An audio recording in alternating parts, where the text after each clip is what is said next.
Bismillahirrahmanirrahim.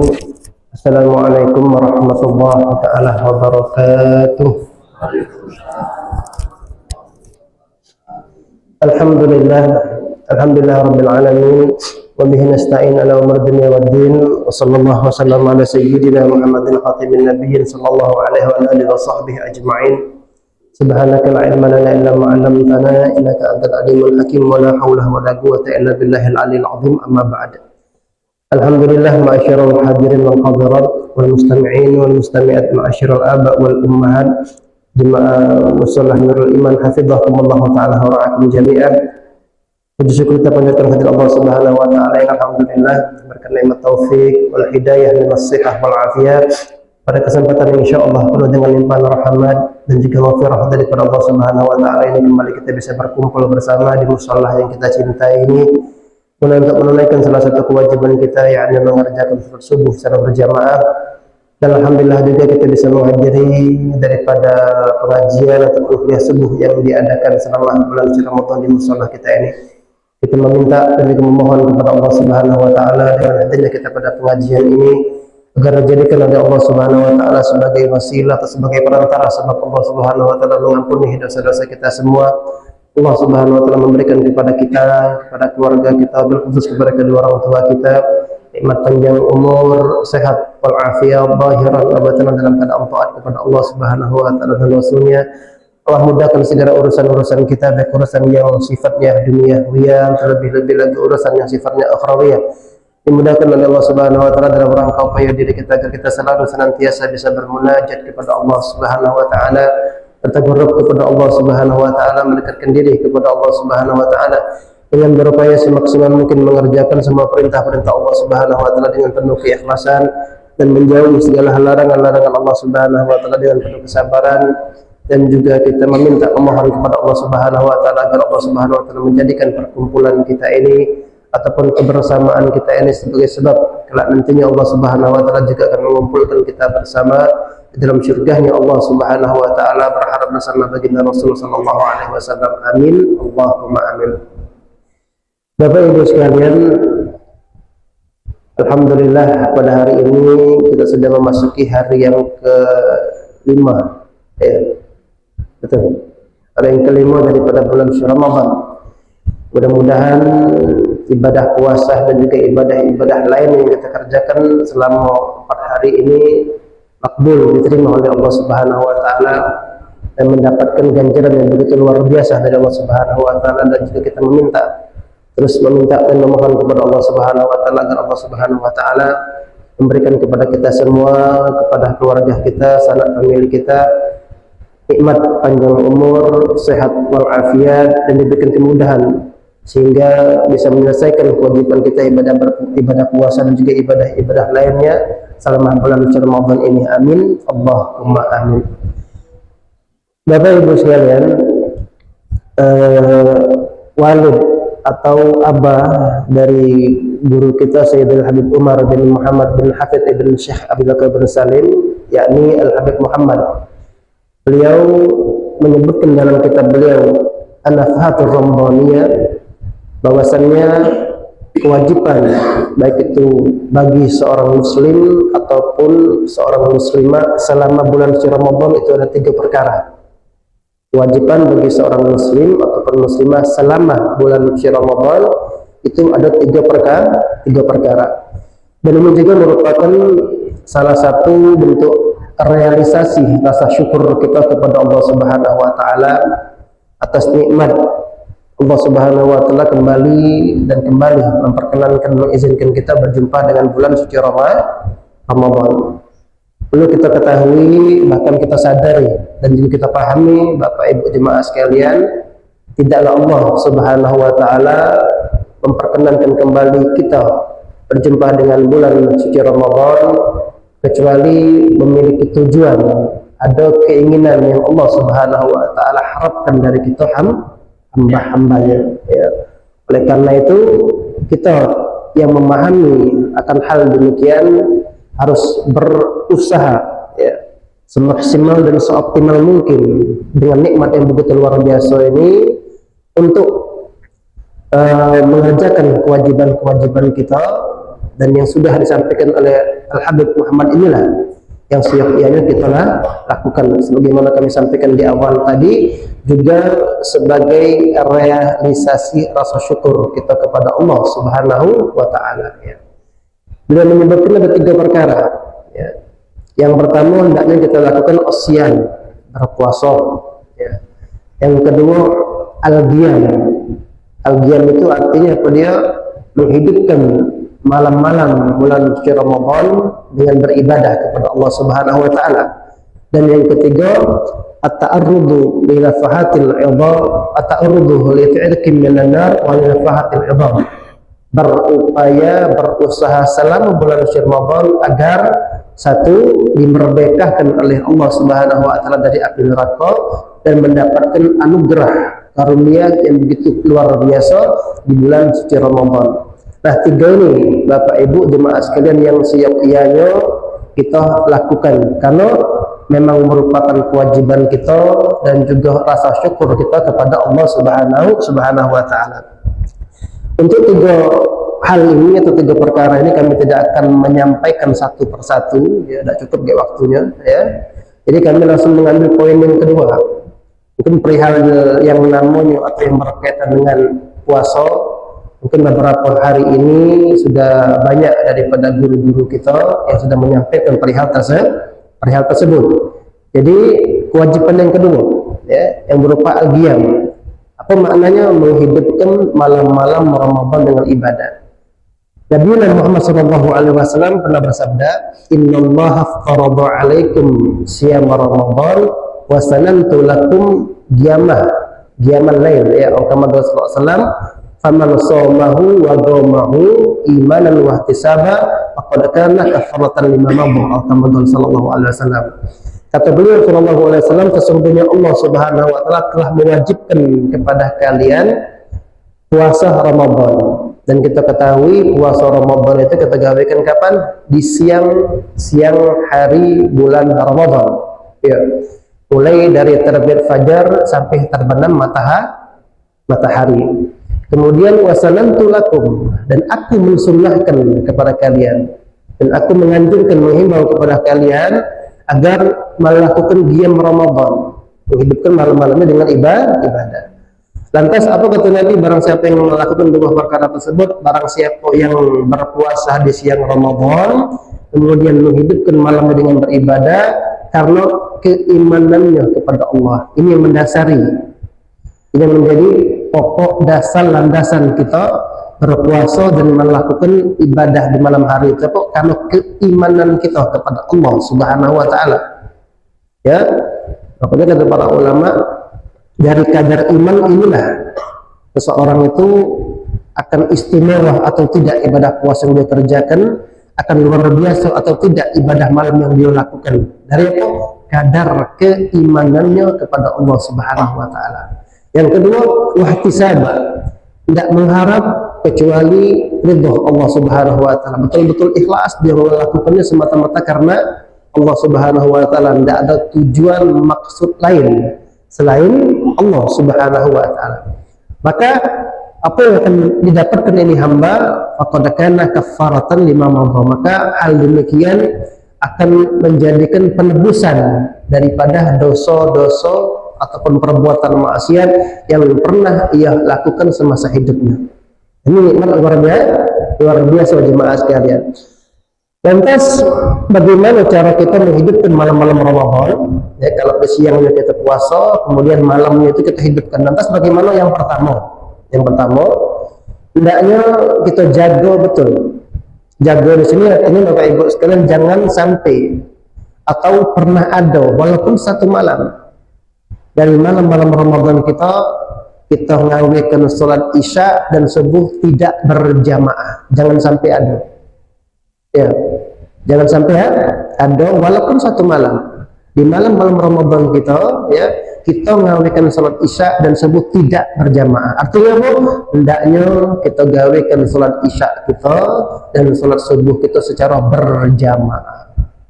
Ya, kalau mengenai fadilah berjamaah sudah bisa kita pahami sendiri dan juga sering kita sampaikan. Ya, mengenai 2 sholat subuh Isya dan subuh yang dikerjakan berjamaah di bulan Ramadan, beliau Nabi Muhammad ya mengatakan di kitab beliau tersebut, kata beliau, barang siapa yang mengerjakan salat Isya dan subuh secara berjamaah selama bulan Ramadan satu, maka dia telah mendapatkan bagian besar ya dari malam-malam Ramadan dan juga malam Lailatul Qadar. Sudah dapat bagian ya. Jadi bagian yang begitu luar biasa yang Allah berikan untuk upaya kita agar mendapatkan malam Lailatul Qadar, di antaranya cukup. Bisa dikatakan cukup. Kenapa? Kalau sudah dapat bagian dengan cara melakukan salat Isya subuh berjamaah. Apalagi dalam hadis yang lain mengenai fadilah dua salat ini yang kita gawaikan berjamaah, kata Nabi, man shallal Isya fi jama'atin faka'annama qama nisfal lail. Barang siapa yang mengawaikan salat Isya secara berjamaah, maka sama seperti orang yang menghidupkan setengah malam dengan ibadah. Lantas bagaimana dengan salat subuh? Lebih istimewa lagi. Karena kita tengok pelaksanaan Isya sama subuh itu, ibu-ibu, mana yang paling berat? Jelas salat subuh. Ya, jelas salat subuh. Dan dalam hadis Nabi, al-ajru ala badri nasr, fi riwayah ala badri ta'ab.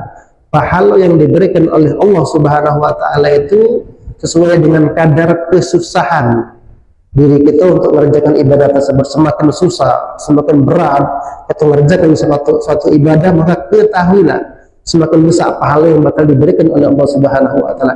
Jelas salat subuh itu lebih berat daripada salat Isya. Makanya kata Nabi, "Faman shalat subha fi jama'atin faka'annama qama al-lail kullah." Atau kama qala sallallahu alaihi wasallam. Barang siapa yang melakukan salat subuh secara berjamaah, maka dia akan mendapatkan pahala sama seperti orang yang menghidupkan malam seluruhnya. Jadi, kalau ada orang nih misalnya, si fulan mulai dari salat Isya, ya, terus dia ibadah, kerjakan salat-salat sunnah dan lain sebagainya sampai adzan subuh. Ketika adzan subuh, dikarenakan dia kecapean tidur, tidak dengarkan salat subuh berjamaah, digawekan lah salat subuh tadi dewean. Ini tipe psikopom. Ada lagi satu orang, ya, dia tidak ada ibadah malam-malam setelah salat Isya itu. Habis salat Isya sudah langsung tidur. Bangun adzan subuh langsung salat subuh berjamaah.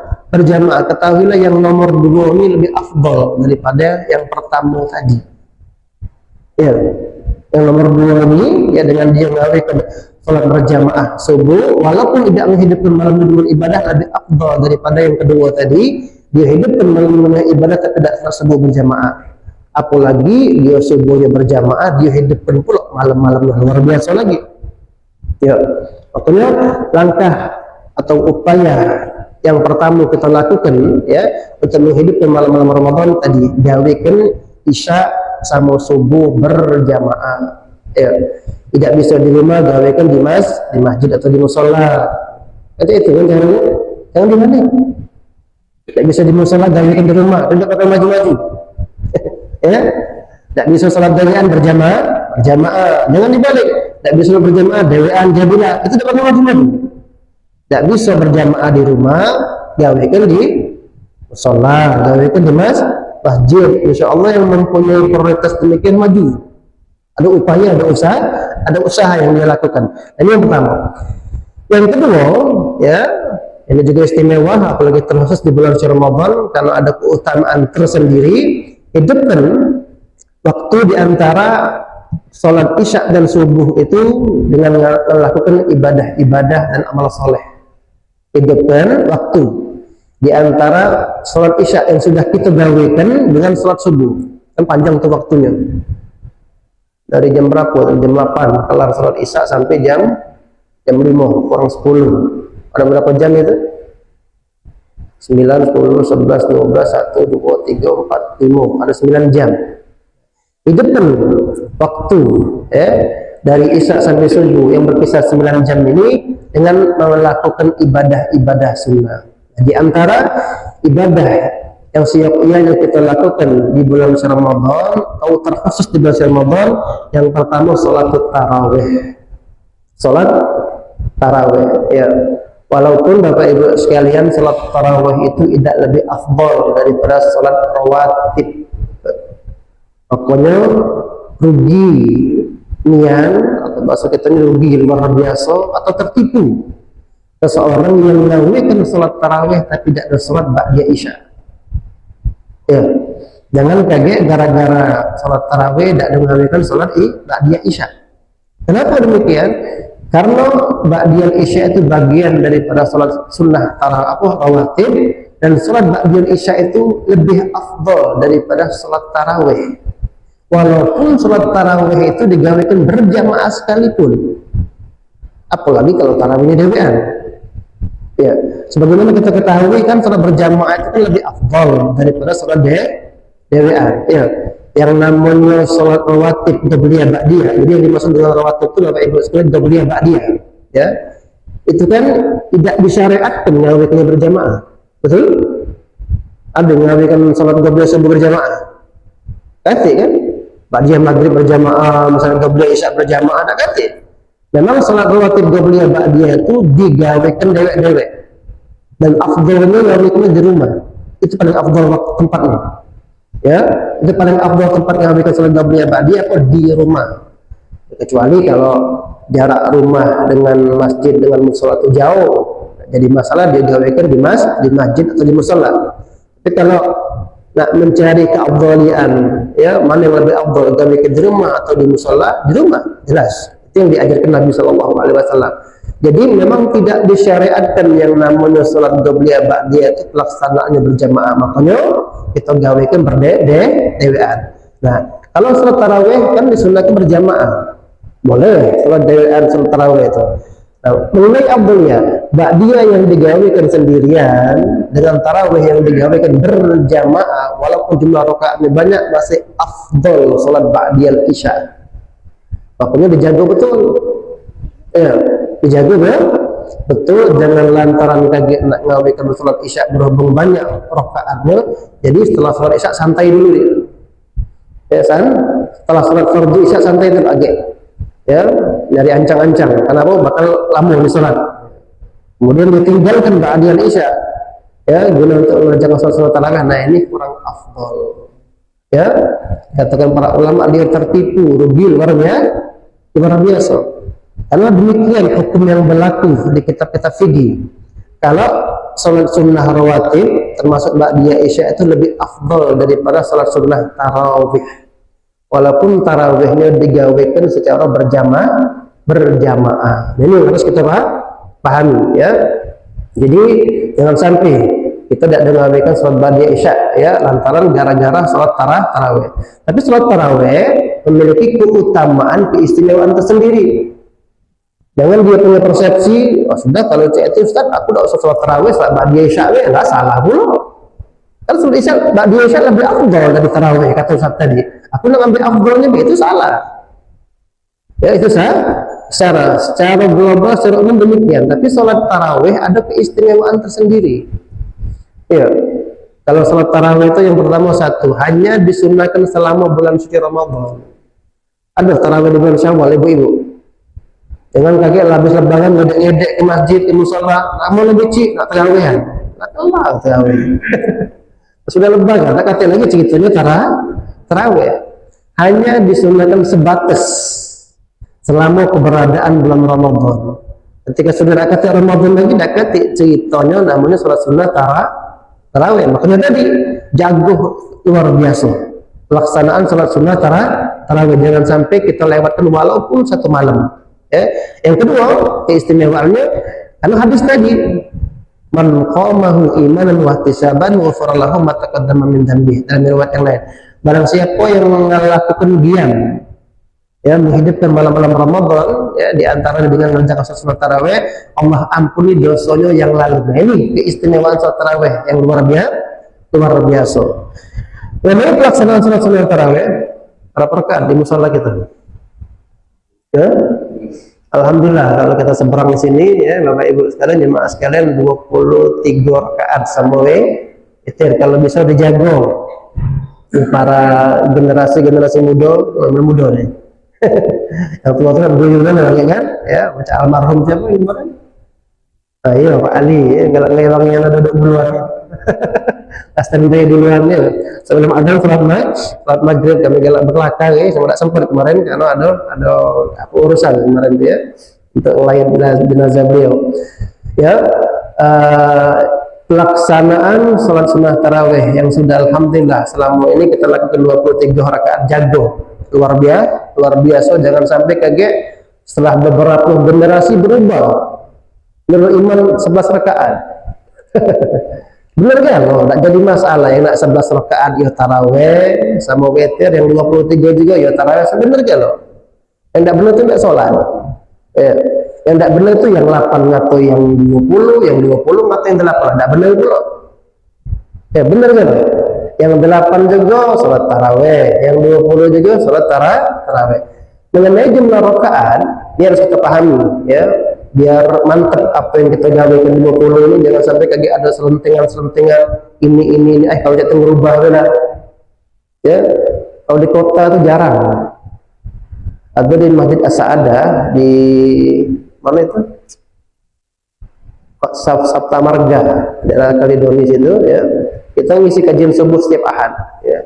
Jadi pernah dicobakan 20 rakaat ya, belagi kan jemaah, belagi kan kata enggak salat 20 rakaat. Ini dicoba kan? Kalau mereka kepengennya 20 rakaat, enggak usah pakai kultum ya. Langsung salat tarawih, ada salat ba'diyah isya. Dicoba. Ya, semalam 5 malam sepi masjidnya. Akhirnya balik lagi ke 8 rakaat. Pokoknya di kota-kota jarang pelaksanaan salat tarawih 20 rakaat. Makanya bisa jadi satu apa istilahnya maziyah, keistimewaan wong kita seberang dulu ya, wong kita seberang dulu ya dibanding dengan yang sudah masuk ke daerah kota. Kenapa seberang dulu? Rata-rata dari ujung ke ujung itu ya, dari ujung mulai satu hulu sampailah ke ujung sana, rata-rata tarawihnya 20 rakaat. Paling ada beberapa masjid ya yang 11 rakaat bisa dihitung dengan jari jemari. Kalau di sana bisa dihitung yang 20. Sebaliknya, makanya tadi ya jago. Yang kedua harus kita pahami ya, ada khilaf betul mengenai pelaksanaan salat tarawih. Ada yang ngomong 8, ada yang ngomong 11. Mengenai 8 inilah yang diambil dari hadis Nabi SAW ya, yang diriwayatkan oleh Sayyidah Aisyah. Di antaranya Nabi itu kata beliau, baik di bulan Ramadan ataupun di luar bulan Ramadan tidak lebih mengabaikan salat dari 11 rakaat. Nah, ini hadisnya. Ya, Nabi SAW baik di bulan Ramadan dan juga di luar bulan Ramadan tidak lebih mengabaikan salat dari 11 rakaat. Inilah dalil yang diambil oleh mereka yang mengerjakan salat sunnah tarawih sebanyak 11 rakaat. Kemudian bagaimana dengan 20 rakaat atau 23 rakaat? Apa kita bukan sunnah? Ya. Kemudian harus kita pahami juga istilah tarawih. Ya, itu baru muncul nama tarawih itu ketika zaman Sayyidina Umar. Ya, di zaman Nabi SAW nama tarawih belum ada. Makanya kalau kita salat sunnah tarawih, niat itu banyak. Ya, kalau yang dipakai oleh para sahabat di zaman Nabi SAW, usolli sunnatal qiyam. Usolli sunnatal qiyam pakai alif lam, al-qiyam, usolli sunnatal qiyam, atau usolli sunnata qiyam Ramadan. Usolli sunnata qiyam Ramadan.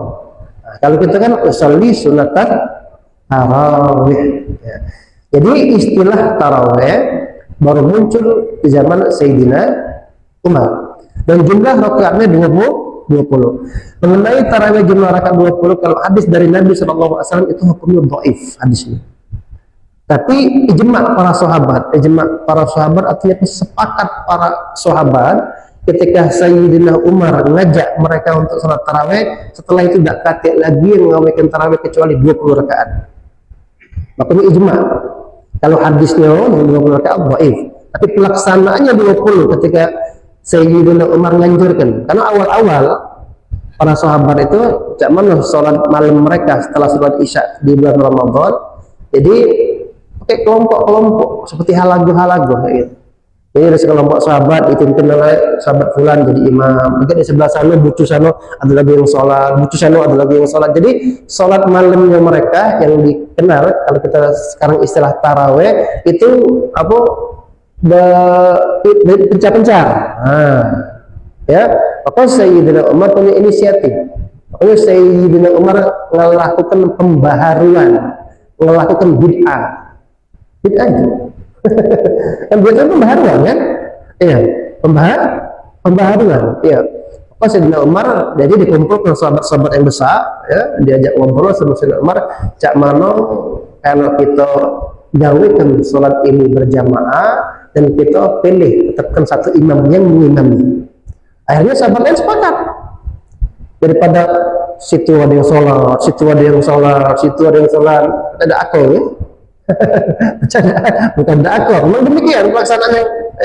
Sebelum Sayyidina Umar lanjutkan. Jadi bagaimana kalau kita gawekan satu seluruhnya dan kita tetapkan satu imam. Akhirnya sepakat para ulama dan disepakati jumlah rakaatnya 20 rakaat waktu itu.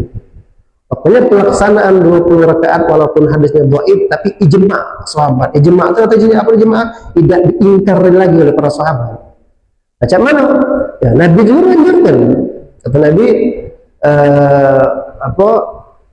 amalkan atau ambil sunnahku dan ambil sunnah khulafa' rasyidin. Ini hadis sahih.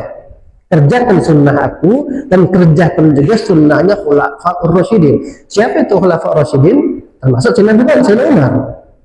Jadi hadis galo.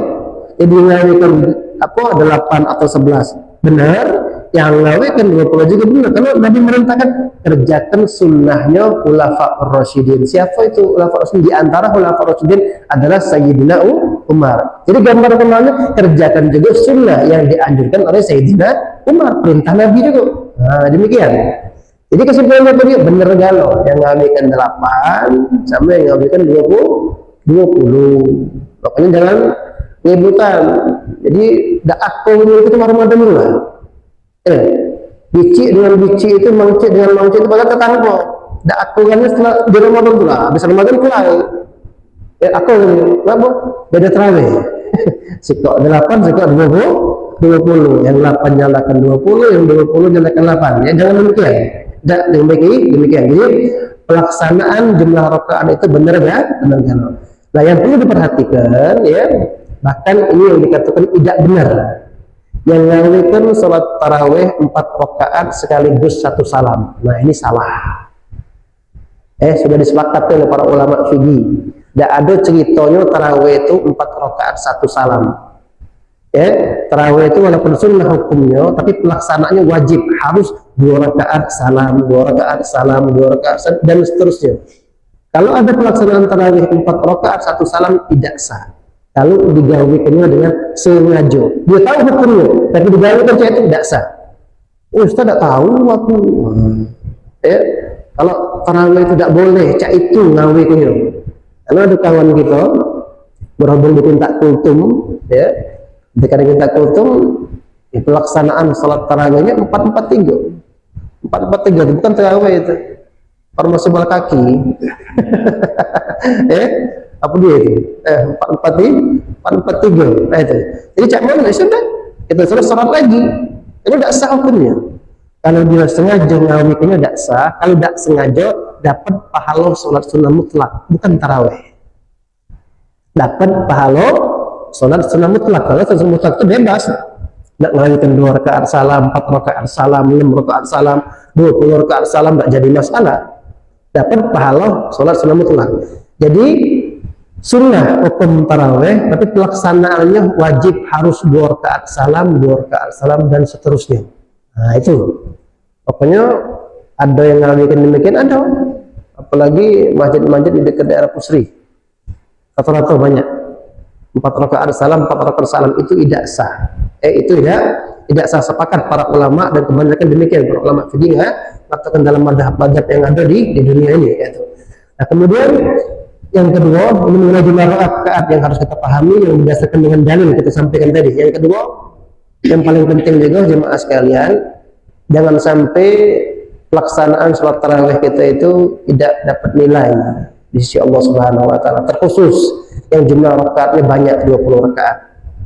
Ya, insya Allah kalau ngadakan 8 rakaat bagus pelaksanaannya. Yang 20 rakaat perlu kami sampaikan, perlu kami himbau jangan sampai ya dengan sebab banyaknya jumlah rakaat yang dikerjakan sholatnya ngacang-ngacang, sholatnya ngebut, sholatnya cepat, ya. Fatihah itu dibaca senapas. Bismillahirrahmanirrahim.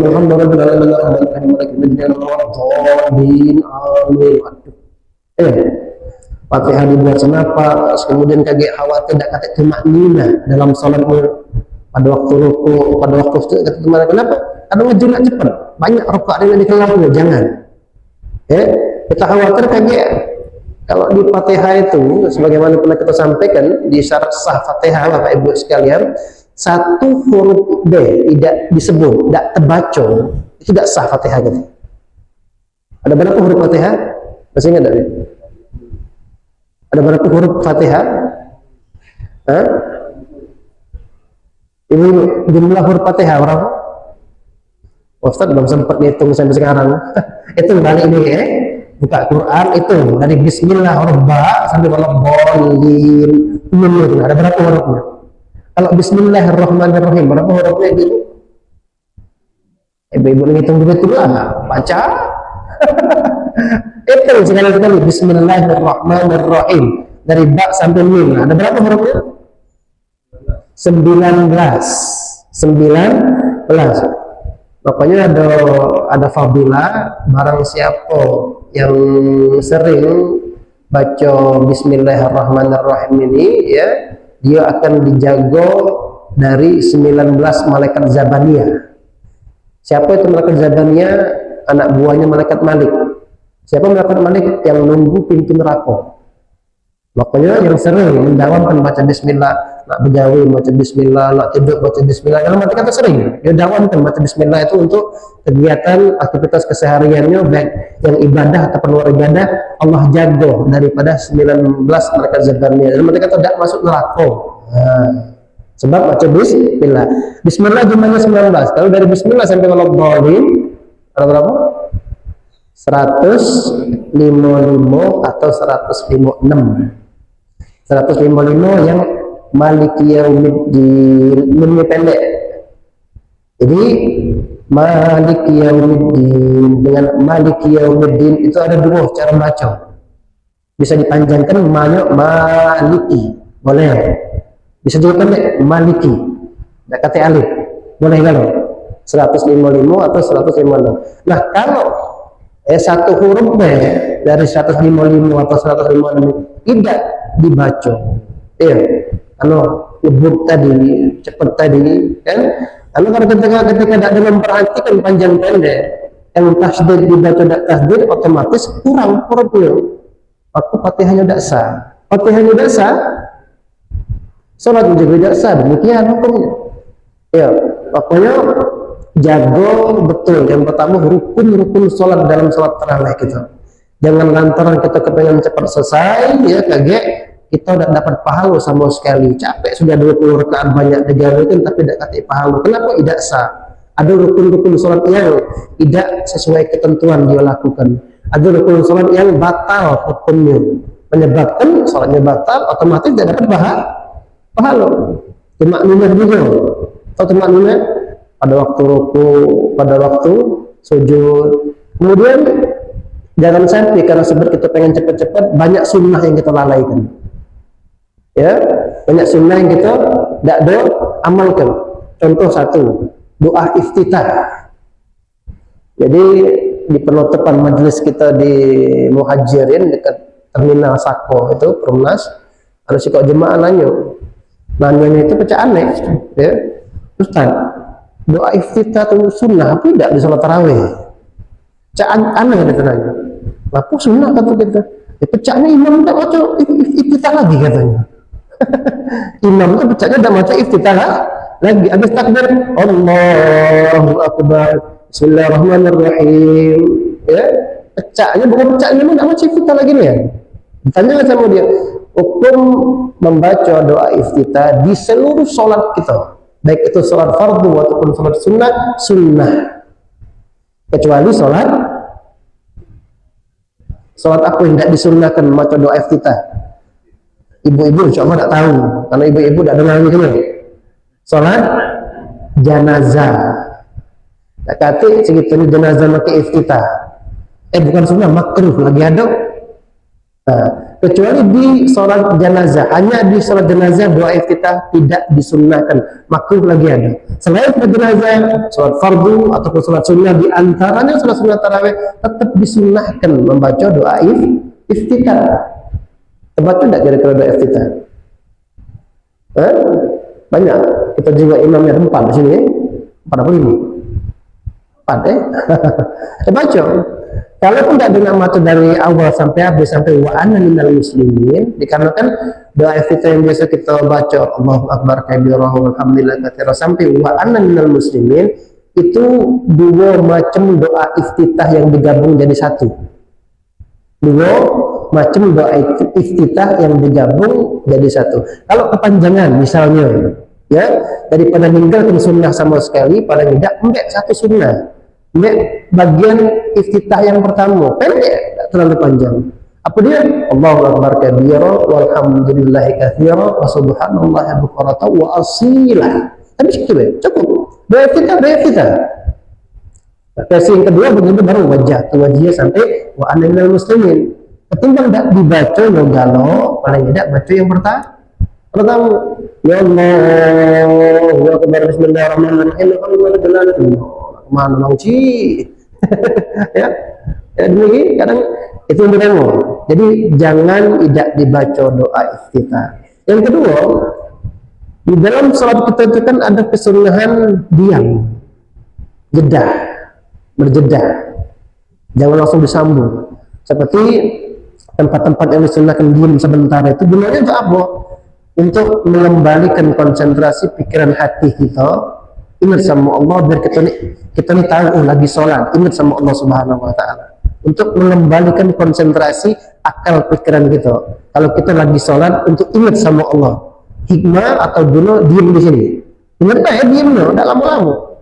Kadang mengucap subhanallah berapa menit ini? Tak nyampe semenit. Subhanallah 7 detik paling. Tak nyampe 7 detik, 2 detik lebih sunnah kan. Contoh, selesai takbiratul ihram nak doa iftitah Allahu akbar, diam dengan Allahu akbar kabira selesai. Kemudian selesai takbiratul ihram wa anna minal muslimin, nak baca ta'awuz juga dibaca juga kali. Ya? Nak baca ta'awuz wa anna minal muslimin, diam dengan a'udzubillahi minasyaitonir rajim. Kemudian selesai ta'awuz dengan bismillah, sunnah diam juga.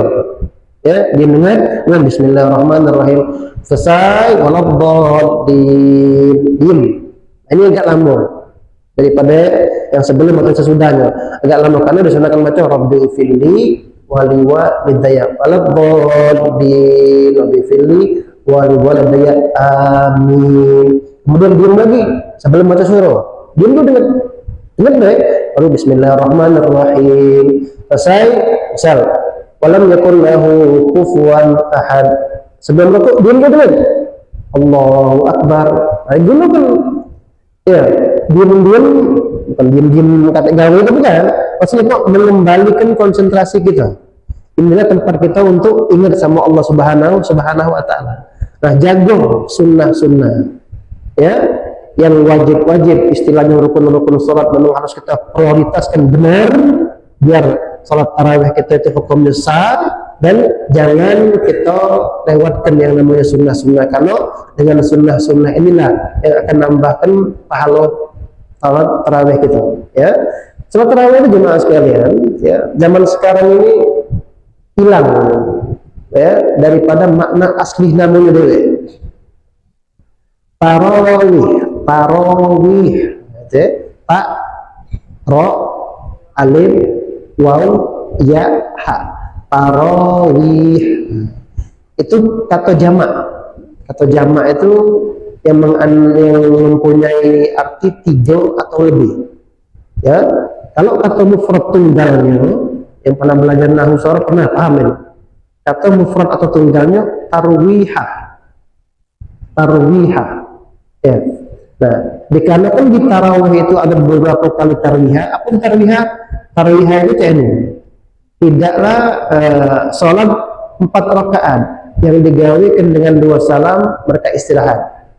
Tidaklah menyelesaikan 4 rakaat dengan 2 salam kecuali mereka istirahat. Itu maknanya.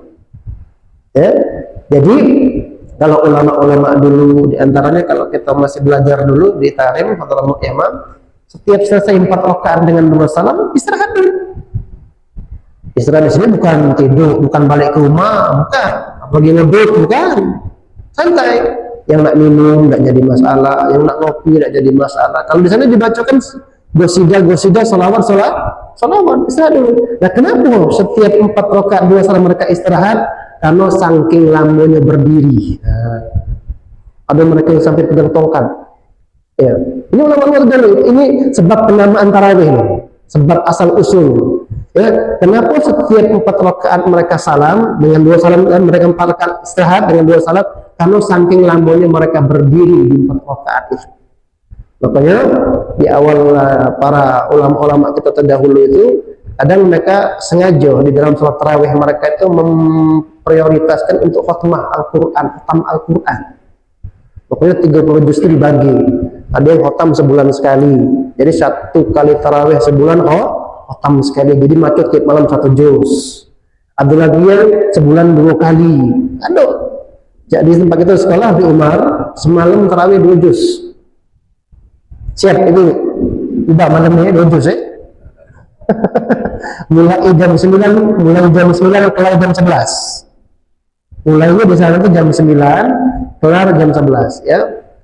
Mengenai waktu kita mempunyai mengenai waktu sholat tarawih itu kan selesai sholat isya ya sampai subuh. Selesai kita ngawikan sholat isya, bukan selesai sholat isya, bukan waktu isya, selesai ngawikan sholat isya. Yang belum sholat isya tidak boleh sholat tarawih. Begitu halnya witir. Jadi boleh kita ngawikan tarawih itu kalau kita sudah ngawikan sholat isya. Ya, kalau dia belum ngawikan sholat isya, walaupun masuk waktu isya, tidak boleh ngawikan tarawih witir, tidak sah. Belum masuk waktu bagi dirinya. Nah, ya, jadi panjang waktunya selesai sholat isya kita ngawikan sampai sholat subuh. Kalau di Tarim itu jarang yang ngawikan isya habis, yang ngawikan tarawih habis sholat isya jarang. Ya. Kalau kita sini Indonesia jarang yang ngawikan sholat tarawih kecuali selesai sholat isya. Kalau sana jarang selesai sholat isya itu. Bahkan ada yang tarawih jam berapa ini? Jam 2 malam. Itu di masjid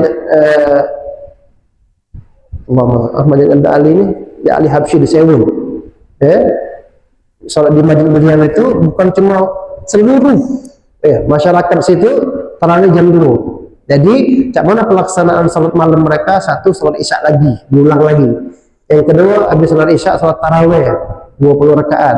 Habis tarawih, sholat tasbih berjamaah. Tahu dari tasbih kan? Habis tasbih, witir 11 rakaat, balik ke rumah sahur.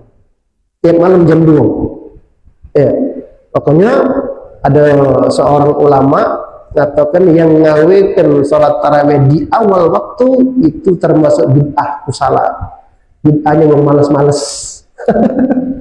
Yang ngawikan sholat tarawih di awal waktu. Ini di sana itu masya Allah. Tak kata misalnya ngapa tak tarawih emang cik ulah kelah musola itu ulah kelah majid enggak. Nak jam 8, ada jam 9, ada jam 10, ada jam 11, ada sampai sahur ada kan. Di setiap majid masih ada yang tarawih. Malahan jarang yang ngawikan di awal waktu. Kenapa? Karena mereka menghidupkan malamnya luar biasa. Nah, ini mengenai waktunya ya. Nah, oleh karena itu sebagaimana kita sampaikan tadi ya mengenai 4 rakaat yang digawikan dengan 2 salam saking lamanya mereka berdiri tegak itu karena baca Al-Quran ya. Nah, setelah dapat 4 rakaat istirahat. Nah, ini nama tarawih itu diambil dari sini. Diambil dari tata cara pelaksanaan ini sehingga dinamakan tarwiha, kan 4 rakaat tarwiha. Berarti kalau 20 ada berapa kali tarwiha? Ada 5 kan? Nah, 5 itu kan kata jamak 3 atau lebih. Makanya tarwiha jamaknya tarawih. Ya, pokoknya paling tidak ya jangan terlalu cepat. Terlalu kebun. Harapan kita tadi ya dia dapat pahala dan juga diterima sama Allah. Dan yang ketiga, prioritaskan di sholat tarawih itu jemaah sekalian untuk belajar sholat dengan khusyuk. Itu prioritas kita. Ya. Kalau di sholat yang rakaatnya banyak itu tidak disuruh khusyuk, tidak bisa hadir hati kita, cak mana dengan sholat yang rakaatnya sedikit. Ya. Jadi dengan banyaknya rakaat sholat yang kita gawekan, jelas pahalanya besar. Ya. Nah, untuk belajar khusyuk, belajar menghadirkan hati kita, cak mana caranya? Sedikit demi sedikit kita pahami apa yang kita baca, mulai dari bacaan Al-Qur'annya, bacaan doa dan tasbih-tasbihnya, kita pahami juga di setiap gerakan-gerakan yang kita lakukan. Dengan lamanya kita berdiri, dengarkan bacaan imam, kita ingat akan dosa kesalahan kita. Nah, itu maksud khusyuk itu. Jadi hatinya betul-betul hadir dalam sholat. Itu makna khusyuk. Hatinya betul-betul hadir dalam sholat, begitupun pikirannya. Jangan sampai itu hal demikian itu susah didapatkan kalau sholatnya ngebut tadi, sholatnya cepat tadi. Jadi kalau kita sholatnya adem, nyaman, tenang, pikiran semakin lama semakin lemah. Ya, semakin lama semakin lemah. Nah, kalau sholatnya cepat-cepat tadi, atau yang tua-tua, ya Allah mengas aku sholat dengan sebulan itu, nah, kemana dia tunjukkan? Ya, yang di belakang yang nyanyi tadi kan, nah, mengas karena saking cepatnya. Nah, ini prioritas kita ketiga. Ya, untuk apa? Untuk belajar khusyuk dan menghadirkan hati ketika kita mengerjakan sholat sunnah tarawih. Jadi ini yang harus kita pahami. Ya, pertahankan jumlah rakaat sholat tarawih di musola kita, kemudian bagusi lagi tata cara pelaksanaannya biar sah, dapat pahala dan juga kita bisa khusyuk. Insya Allah apa yang dijanjikan Nabi SAW tadi jadi penebusan dosa kita. Ya, atas perbuatan-perbuatan kesalahan khilafan kita lakukan selama ini. Kemudian terakhir selesai sholat tarawih, gawekan sholat witir. Ya, itu tidak ibu-ibu. Di luar Ramadan maksudnya. Selama ini tidak. Witir, alhamdulillah. Nah, kalau ketika yang sudah witir, ya witir lagi di bulan Ramadan, prioritaskan. Kalau selama ini cuma 3 rakaat, kalau bisa tambahi jumlah rakaatnya. Yang belum witir, jago nian, jangan sampai di Ramadan tak witir. Karena Nabi pernah ngomong, perintah beliau autiru ya Al-Quran, wahai yang mengimani Al-Quran sebagai kitab sucinya, kerjakan sholat witir. Man lam yutar falaysa minna, yang tidak ada sholat witir, khawatir kaget tidak diakui kita sebagai umat Nabi, bukan golongan kami. Pokoknya sholat witir itu termasuk sholat yang paling afdal. Kalau kita berbicara di madhab lain, ibu-ibu, ya, madhab Imam Abu Hanifah wajib sholat witir hukumnya. Artinya apa? Yang tidak sholat witir berdosa. Ya, untung kita Imam Syafi'i, kan madhab kita Imam Syafi'i cak mana hukum sholat witir sunnah yang sangat dikuatkan. Ya, apalagi di bulan suci Ramadan. Ya, apalagi witir itu di bulan suci Ramadan. Kenapa? Witir yang kita dapatkan di bulan suci Ramadan ada keistimewaan tersendiri dibanding dengan witir di bulan Ramadan. Apa dia keistimewaannya? Kalau witir di bulan Ramadan, satu, disunahkan membaca bacaannya baik Fatihah ataupun surah setelah surat Fatihah dengan jahar, dikeraskan, baik ngawikannya berjamaah ataupun dewean di rumah. Itu beda. Kalau sudah sholat dewean itu sudah diam, apa bacaannya pelan kalau. Padahal tidak. Ini yang kita pahami baik sekalian. Kalau sholat itu bacaannya sudah disunahkan untuk dikeraskan, walaupun kita ngawikan sholat itu dewean tetap dikeraskan. Contoh maghrib, isya, subuh, kita dikeraskan, ya.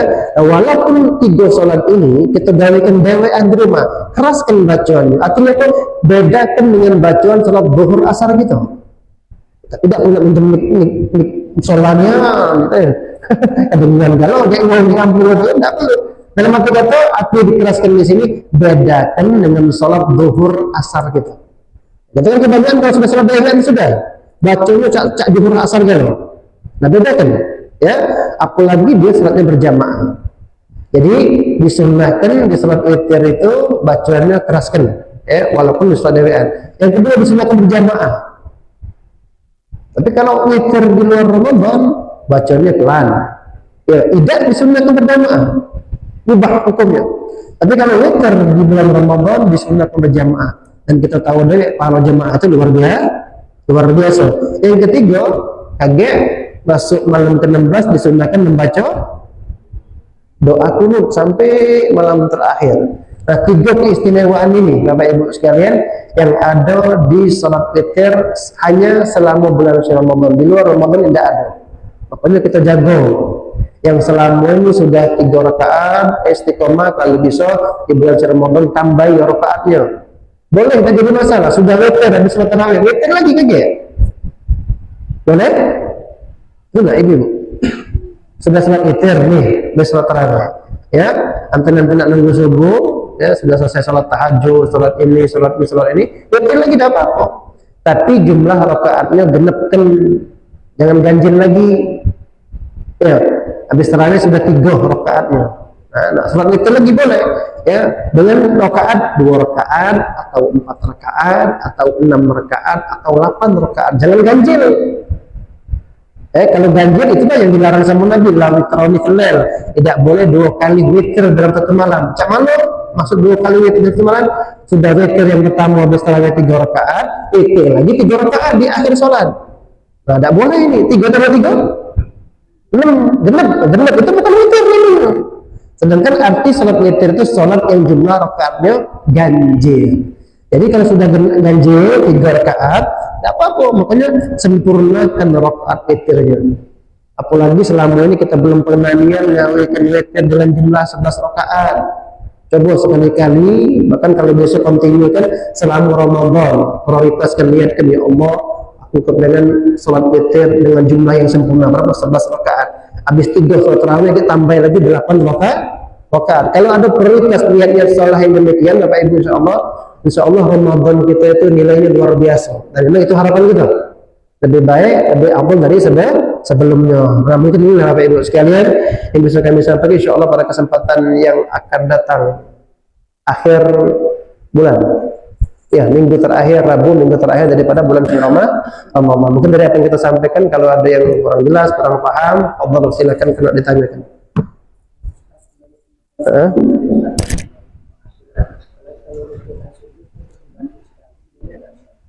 Zaman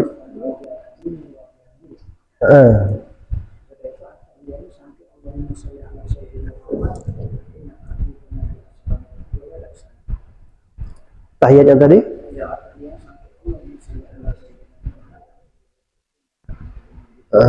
ya. Jadi ya, untuk membaca tasbih, baik itu tasbih ruku ataupun tasbih sujud, yang tadi biasanya baca 3 kali, baca sekali boleh. Makanya sunnahnya itu walaupun sekali, ya, walaupun sekali, biasanya 3, paling banyak 11. Ya, pernah tidak kita tasbih 11 kali? Kita ini karena jumlah ibadah itu banyak, jarang lah kayak gini. Kalau duit itu banyak, cepat kita. Ya, yang 11 kali bisa, ya ketika sholat dewean, gawekan sesekali tasbih ruku atau 11 kali subhanallahil azim wa bihamdi, subhanallahil azim wa bihamdi. Rasakan pada waktu kita ruku, kita ngadep siapa, pada waktu sujud itu 11 kali. Tapi ingat, kalau sholat dewean deh, berjamaah jangan imam baca 11 kali, keplong jemaah belakang. Ya, kalau imam nak baca tasbih 11 kali harus minta izin dulu dengan makmum. Wahai makmum, boleh dah aku baca tasbih 11 kali? Dia tuli mangci, tak apa-apa. Kalau makmum tak izinkan, jangan, tak boleh. Ya, makanya kebanyakan cukup 3. Nah, 3 kali dia dibaca sekali, ya boleh, tak jadi masalah. Boleh baca sekali. Tapi kita khawatir kaget makmum yang lambat, tak terkejar dia. Ya, kalau kita 3, makmum yang lambat sekali bacanya. Kalau kita baca sekali, bau tempel di belakang itu, jidatnya tadi belum terbaca apa-apa sudah tegak lagi, itu biasanya. Jadi kalau kita baca 3, ya makmum yang di belakangnya lambat salatnya, dia paling tidak bisa baca sekali. Tapi kalau kita cuma baca sekali, tidak sempat baca dia. Itu juga khawatir. Itu kekhawatiran kita. Kalau hukumnya boleh, boleh. Itu yang pertama. Yang kedua, biasa sampai innaka Hamidum Majid ya, di ikhtisar, diringkas sampai Allahumma sholli ala sayyidina Muhammad juga boleh. Jangan Allahumma sholli ala sayyidina wa ala ali sayyidina Muhammad. Tambahin lagi. Karena kalau ada macam wa ala ali sayyidina Muhammad, dia meninggalkan sunnah abad. Agak disunahkan sujud sahwi. Jadi tetap Allahumma sholli ala sayyidina Muhammad wa ala ali sayyidina Muhammad ya. Mungkin kalau sampai baca sampai selesai salawat Ibrahimnya panjang ya, cukup wa ala ali sayyidina Muhammad. Assalamualaikum warahmatullahi. Assalamualaikum warahmatullahi. Apa tidak jadi masalah? Tidak jadi masalah ya. Ya tidak apa-apa. Ya. Tapi wa ala ali sayyidina Muhammad di situ ya. Yang kama shallaita sampai innaka Hamidum Majid tidak wajib baca juga, tidak jadi masalah, tidak jadi masalah.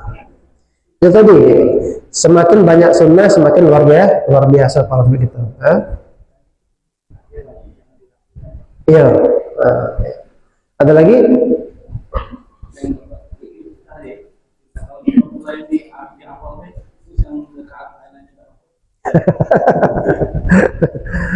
Jangan. Iya. Kalau kita kepengen ya, kan regenerasi jemaah yang sholat itu beda-beda terus. Jadi kalau misalnya kita bisa terapkan di tempat kita itu, inilah yang bakal dicontoh oleh yang lain nanti. Ya, kalau kita cuma baca awal BG, tidak baca sama sekali ya. Nah, kita biar jemaah tahu ini pelaksanaan tarawih yang benar itu. Nah, itu. Ya, dan kita juga sebagai makmum kita harus memahami makna tarawih yang sebenarnya. Dan buang Bapak Ibu jemaah sekalian keinginan pengen cepat kelar sholat itu buang jauh-jauh. Karena semakin lama kita sholat semakin besar pahalanya. Ya, kita nonton sinetron jadi dia berjam-jam, tidak bergerak lagi kakinya, tidak dia sampai semut-semut kan. Kita sholat baru tegak setengah jam dikit, alangkah pegel sakit gala pinggang ini jangan. Buang jauh-jauh keinginan kita kalau melakukan ibadah apalagi sholat tarawih pengen cepat selesai. Bila perlu nggak usah ganteng ke jam dulu, balik. Dia tidak jenguk jam kan? Dia tidak jenguk jam. Ada lagi jemaah yang beda-bedakan imam. Oh kalau imam itu imam cepet loh, imam abad dia. Jangan, ya jangan. Karena kita kepengen sah salat kita besar pahalanya dan bisa belajar khusyuk sama menghadirkan hati dalam itu prioritas salat tarawih gitu. Jadi lakukan. Apalagi tidak tadi sampai buqratau wa asila. Dan itu dapat sunnah iftitah dapat. Walaupun kurang sempurna tapi dapat daripada meninggalkan sama sekali malah yudrakulu la yudrakulu. Sesuatu yang tidak bisa digawekan galau-galau jangan ditinggalkan sama sekali. Nah, itu. Ada lagi? Tak lupa jawab sampai kalian. Buku lagi lah, jangan lagi. Jangan lagi buku. Ada lagi dulu? Tak tanya kan? Adik? Wallahu a'lam bis-shawab. Al-Fatihah bil qabul tamam bil usul wal buluk lil ma'mul ila hadrat Rasulullah Mustafa sallallahu alaihi wasallam bi sidil Fatihah. A'udzu billahi minasyaitonir rajim. Bismillahirrahmanirrahim. Alhamdulillahi rabbil alamin arrahmanir rahim maliki yaumiddin. Iyyaka na'budu wa iyyaka nasta'in. Ihdinas siratal mustaqim. Siratal ladzina an'amta 'alaihim ghairil maghdubi 'alaihim waladdallin. Amin. Bismillahirrahmanirrahim. Alhamdulillahi rabbil alamin. Allahumma shalli wa sallim ala sayyidina Muhammadin wa ala sayyidina Muhammad. Allahumma نسألك فهم النبيين وحفظ المرسلين الملائكة المقربين ربنا آتنا في الدنيا حسنة في الآخرة حسنة وقنا عذاب النار وصلى الله على سيدنا محمد وعلى آله وصحبه وسلم والحمد لله رب العالمين تقبل الله منكم منا ومنكم تقبل كريم والسلام عليكم ورحمة الله وبركاته.